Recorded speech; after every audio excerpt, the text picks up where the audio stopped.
Avant de commencer le tutoriel, je vous annonce qu'on va sortir tous les tutoriels pour apprendre à créer entièrement votre mode full custom. Une fois qu'on aura tout vu, on traitera d'autres sujets autour des modes. Dans cette vidéo, on verra comment remplacer les aiguilles sur une montre. J'ai déjà expliqué dans le tutoriel numéro 2 comment enlever l'ensemble mouvement, cadran, aiguille du boîtier. Si vous ne l'avez pas vu, allez le voir avant de regarder cette vidéo.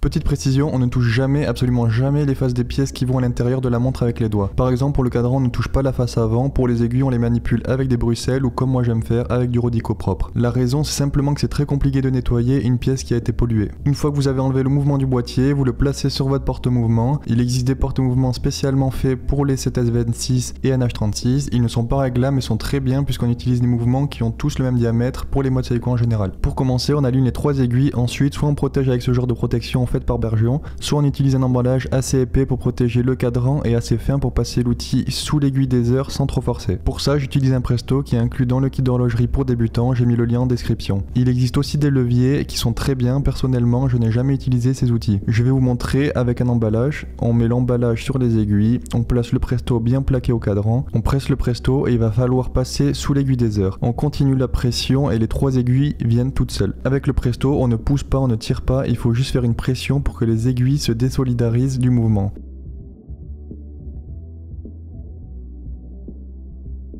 Maintenant qu'on a enlevé nos aiguilles, on va mettre les nouvelles, mais avant il faut qu'on règle l'heure pour que le changement de date se fasse à minuit. Pour ça on tourne la couronne jusqu'à ce que la date change. Pour presser les aiguilles, j'utilise le kit 7404 de Bergeon, j'ai mis le lien pour l'acheter en description. Pour l'aiguille des heures, j'utilise le côté noir de l'outil noir car le diamètre est le plus adapté. On s'assure que l'aiguille est bien parallèle au cadran, on fait exactement la même chose avec l'aiguille des minutes, bien alignée à 12 heures et cette fois avec le côté noir de l'outil gris. Pour ça j'aime bien utiliser le Rodico pour tenir l'aiguille. Il existe aussi des bruxelles faites exprès pour ça, mais je n'y ai trouvé aucun avantage après avoir essayé. En plus, c'est très cher. On nettoie si on voit des traces ou des poussières, on vérifie si les aiguilles sont bien parallèles entre elles et au cadran. Puis on finit par une des étapes les plus compliquées pour un modeur débutant, placer la trotteuse. Il faut bien comprendre qu'il y a une toute petite tige au bout du mouvement qui va rentrer à l'intérieur de la trotteuse, puisqu'il y a un trou quasi microscopique pour en dire certains sur la fixation de la trotteuse. On vérifie que les aiguilles soient bien parallèles entre elles et qu'elles ne s'entrecroisent pas. On a fini de remplacer nos aiguilles. Pour replacer le mouvement dans le boîtier, vous pouvez aller voir le tuto numéro 2 dans lequel je remplace le verre. Dites-moi en commentaire quel tuto vous aimeriez voir sur la chaîne plus tard, n'hésitez pas à aller voir mes réseaux sociaux et la liste des outils en description. Bon mode!